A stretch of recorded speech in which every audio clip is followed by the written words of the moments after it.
बिस्मिल्लाहिर्रहमानिर्रहीम। नाजरीन अस्सलाम वालेकुम। नाजरीन यो खबर ده د طالبانو او د امریکې مسلسل یو کال مذاکرات شو، تقریبا 9 راوندز پاغې کې وشو.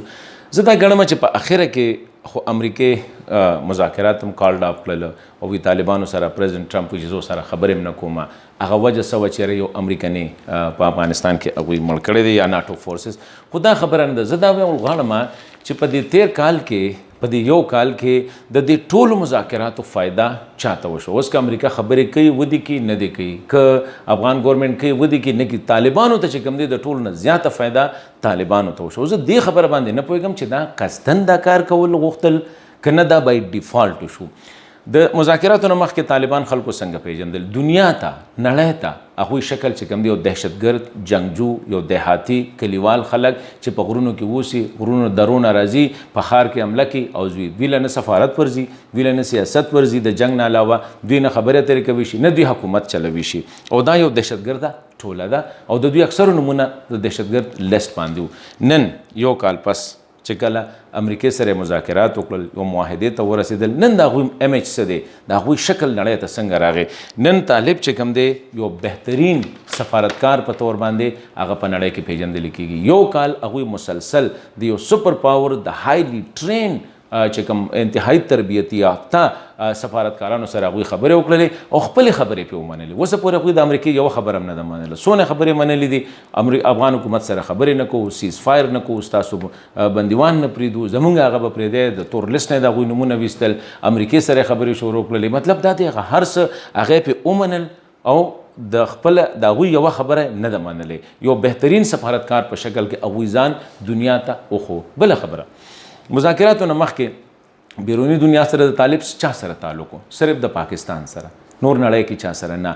نن طالب د دې یو کال مذاکراتو نه پس د دنیا د هر اهم ملک سره چې کوم دی د هغوی تعلق دی. پاکستان نه علاوه چین ته ځي راځي، ښه ټیک ټاک دوستانه ده ورسره، هغوی سره ګپ شپ لګي، جرمني ته ځي، روس ته ځي، امریکې ته، ناروې ته، سنټرل ایشین دا کوم چې وسط ایشیا ممالک دي، ایران، د دې پورې چې انډیا سره، مطلب ځان یو داسې بهترین دغه کې پیش کو دنیا ته چېرې که مونږ یو مونږ دنیا سره امن غواړو، مونږ چې کوم دی خبرې کوو غواړو، مونږ د سیاسي لارې چې کوم دی دا مسلې هم حل کوي شو. نو نن په ځای د دې چې مخکې د هغوی صرف یو دکان کولا و پاکستان سره، د دې مذاکراتو نه پسې د ټولې دنیا سره مذاکرات شروع کړل. ځان د دهشتګرد هغه تور لیست چې کوم د هغې نه خپل نومونه وویستله، پابندۍ پرې ختم شولې. اوس امریکې ته هم هغوی ځي، هغوی تللی شي، هغوی چین ته هم ځي راځي، الریډي ځي، روس ته هم ځي راځي، سنټرل ایشین ممالک ته هم ځي راځي، ترکي ته هم ځي. مطلب چې چېرته اړه غواړي. مطلب دا ټولو نه غټه پیدا چې طالب ته وشوله هغه دا وشوله چې هغه اوس هغه طالب نه دی چېرته لرې غرونو کې یا درو کې یا چې ته په کلو کې ناست دی پټ دی، هغه نه هغه خپله دنیا ته خپل شکل وښو. خلکو به چېرې دا به څنګه وي؟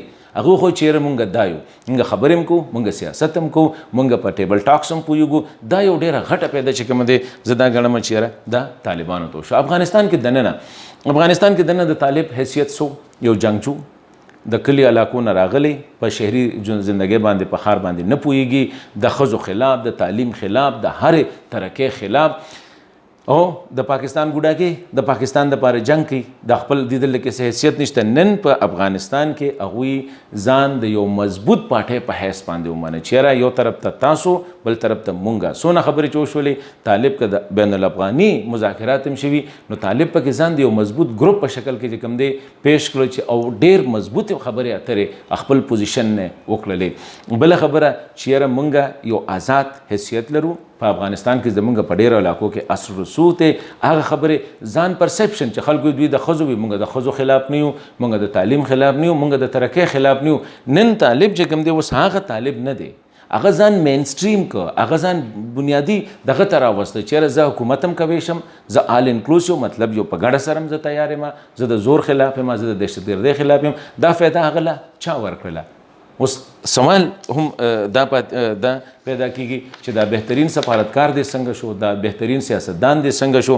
دغه شانتې هغه امیج چېرې دا د پاکستان ګوډاګی دی. په دې یو کال کې هغوی دا شوق لرله چېرې مونږ د پاکستان نه بلکې مونږ یو آزاد حیثیت لرو. نو ما دا غوښتل چېرې نننۍ ویډیو کې زه دا خبره وکړم چې آیا دا څه پالیسي خو نه وه چیرې د دوی هغه ایمیج چې د یو جنگجو د یو دهشتګرد د یو میلیټنټ د یو عسکریت پسند په حیث د ترقۍ خلاف د ښځو خلاف د تعلیم خلاف د هر یو شي خلاف نن هغه چې کوم دی هغه ایمیج بدل کړ دنیا سره نه میلاوېدله نن هغه ټولې دنیا ته ځي د هر چا سره خبرې کوي نو ما دا ګڼله په ځای چیرې په دې ټولو مذاکراتو کې که اوس امریکا د دوی سره معاهده کوي او که نه کوي که افغان ګورمنټ کوي او که نه کوي خو هغوی چې څه غوښتل طالبانو چې غوښتل هغه هغوی حاصل کړل اوس دنیا هغوی د بهترین سفارتکار په حیث باندې پیژني بهترین چې کوم د سټیټسمن په حیث پیژني د ښځو خلاف وي نه یو موږ د دهشتګردو خلاف یو موږ چې کوم دی د ازادۍ جنګ کو په افغانستان کې خپل مسلمه حیثیت پیژنده نو ما دا وی چیرې که اوس نقصان هغوی ټیک وي په هغه سټیټمنټ کې چې نقصان د ټولو زیات په امریکې ته موږ چې څه حاصلول هغه الریډي د هغې نه زیات موږ حاصل کړو زه صرف دا وایم چې افغانانو ته یا د دې سیمې خلکو ته هم لږ په دې سوچ پکار دی چې دا کار کېده چې په اخره کې امریکې به موږ نه منو نو دا یو کال د دوی د ایمیج بلډینګ چا کوو دا یو کال د دوی باره کې د تاثر بدلولو د پروګرام د دې څه مطلب دا یو بنیادي سوال دی چې موږ له په دې سوچ پکار دی